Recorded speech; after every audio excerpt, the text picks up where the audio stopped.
The most disrespected person in America is the black woman.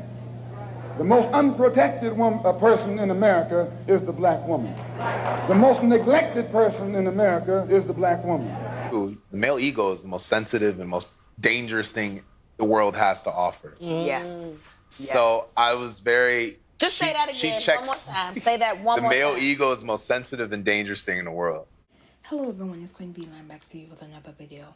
This video pertains to the missing persons case of Kada Scott. Before I begin, I would like to extend my support to the Scott family and community at this time as you wait patiently for the safe return of Kada Scott. According to reports, new details have surfaced in the case of Kada Scott, a 23-year-old Pennsylvania woman who vanished after allegedly being harassed.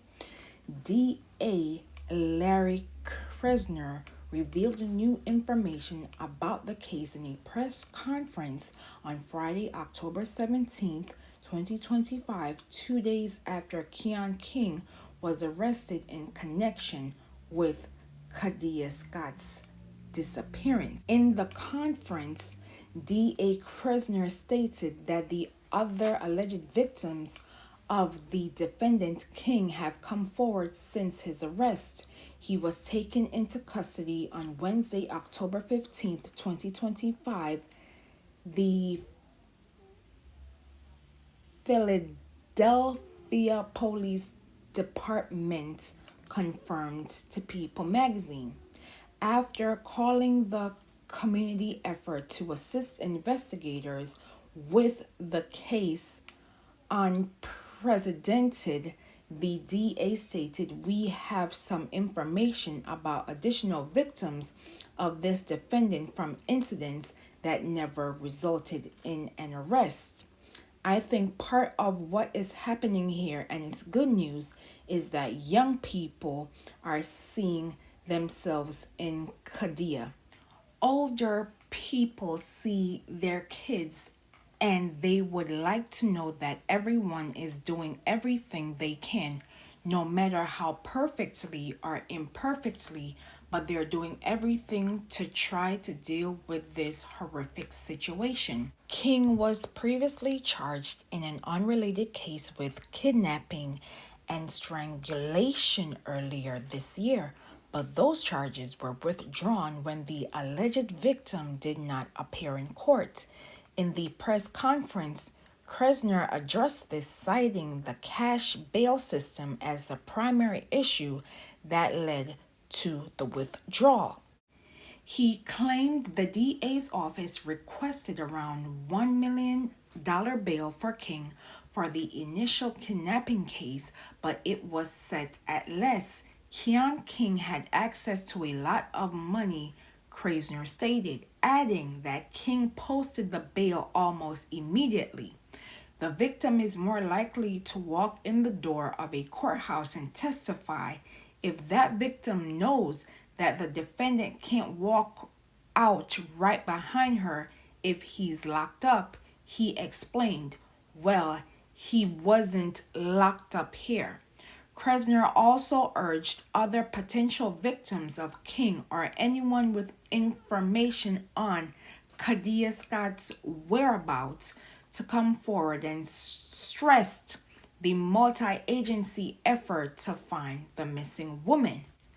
"I want to make sure that we are keeping the public update, and I want to make sure that people understand that the FBI, the Philadephia Police Department, the DA's office, other law enforcement partners are working 24/7 on this case and are doing everything we can with the remarkable, unusual, extraordinary support and help coming from the public to address the situation we all face," he stated.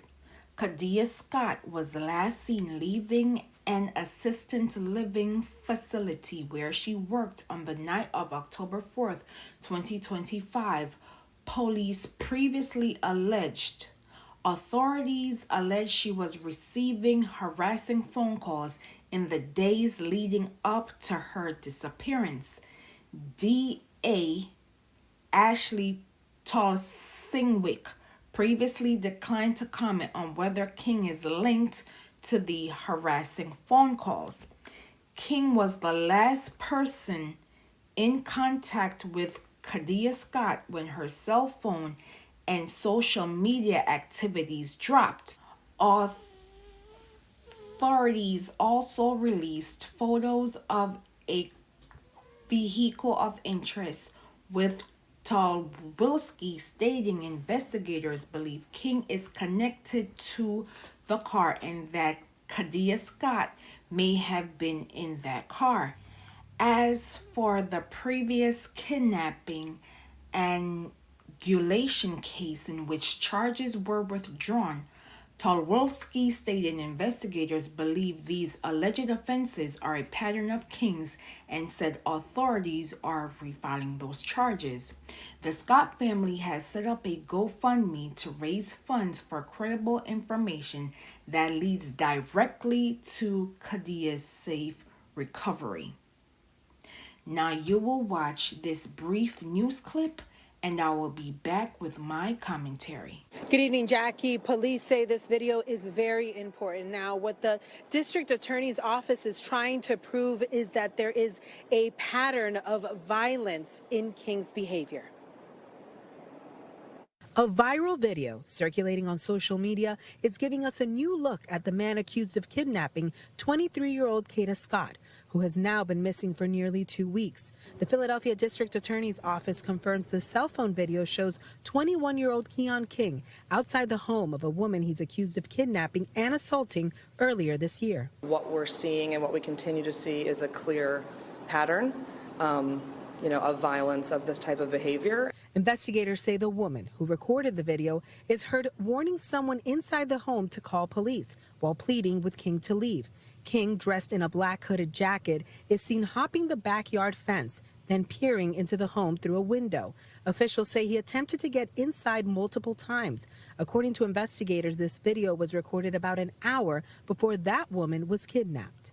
Ultimately, when the complaining witness and eyewitness on that case stepped out of the property later that day is when the kidnapping occurred, and he grabbed the victim, put her in the car, and drove away and assaulted her. Prosecutors also say children were present during the incident. There were definitely children in the house when that happened, and the information we have is also that his 2-year-old was in the car when the kidnapping occurred. The original kidnapping charge was withdrawn in May when the victim didn't appear in court, but following the investigation into Kada Scott's disappearance, those charges have now been refiled. Scott disappeared on October 4th. On Tuesday, King turned himself in. The next day, police canvassed an abandoned school in Germantown, recovering evidence now linked to Scott. Just hours later, King's car was found abandoned at an apartment complex in East Falls. That car is now considered a critical piece of evidence in the investigation into her disappearance. Officials say their focus is still the same focus they've had since October 4th, and that is to bring Kada Scott home. So any information of her whereabouts is important. For anyone who has that information, they're asking people to simply call 911. Again, sending support to the Scott family and community at this time as you patiently wait for the safe return of Kada Scott, your baby and community member. These are my thoughts. The system failed 1000% in this matter. This monster, yes, I said monster, and I'm going to keep on calling these monsters monsters because they're monsters. This monster has had a history of allegedly kidnapping and harming victims, only for the system to drop the charge because the victim didn't show up. Once again, putting blame on the victim for not showing up and not the monster who caused alleged harm in play. Then they cited the cash bail system as the primary issue that led to the withdrawal. Sounds like the system is looking for any excuse of accountability as to why they were negligent for this monster to being out in the streets to potentially hurting another victim. There needs to be a serious reconstruction into how cases are filed and pushed through the system when these allegations are brought to light, and what support systems or protections available for victims of alleged harm. According to the Black and Missing Inc. organization, in 2023, an estimated 224,706 persons of color were reported missing. Of that group, 162,755 persons were under the age of 18. Yet, missing minority children are grossly underreported in the news. I've said this before, and I will say it again. We have to treat missing persons cases as if it is a criminal case, because every second, every minute, every hour, every day, every week, every month is critical to the return of said missing person. Everyone has a routine. Everyone has places to go and people to see. And if that person is not at their regular location, something must have occurred. And we cannot dismiss it, especially when that missing person is a minor. And it is up to us as the general public to be mindful of the disinformation, misinformation, aka lying, as it does affect the ongoing investigation. We must be mindful because it does impact the ongoing case. I will leave in the comments and description below of organizations and hotlines as it pertains to missing persons. In addition, I will leave contact information and the GoFundMe link for Kada Scott. And as always, find our people, sending healing energy to the survivors affected and hoping for the Scott family to getting their baby Kada Scott back. Protect Black women, known and unknown. Find Kada Scott. And as always, please be safe out here, and I will see you in the next video.